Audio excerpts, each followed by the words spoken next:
அப்படி குலதெய்வ கோவிலுக்கு சென்று வழிபாடு செய்ய இயலவில்லை என்றால் உங்கள் வீட்டில் அருகிலுள்ள அம்மன் கோவிலுக்கு கட்டாயம் சென்று வழிபடுங்கள். ஆடி மாதத்தின் முக்கியமான தத்துவமே உன்னை இயக்கும் அதே சக்திதான் ஆங்காங்கு ஆலயங்களில் வெளிப்பட்டிருக்கிறாள் என்பதாகும். வெளியே தரிசித்த சக்தியை உனக்குள் காண்பதே பிறந்ததன் பயன் என்பதாகும். எனவே இந்த ஆடி மாதம் முழுவதும் ஆலய வழிபாட்டில் கவனம் செலுத்துங்கள்.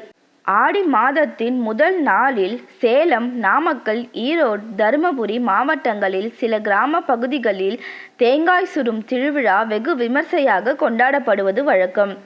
திருவிழாக்கள் நிறைந்த ஆடி மாதத்தை கோலாகலமாக துவங்கி வைப்பதில் தேங்காய் பண்டிகைக்கு முக்கியத்துவம் உண்டு.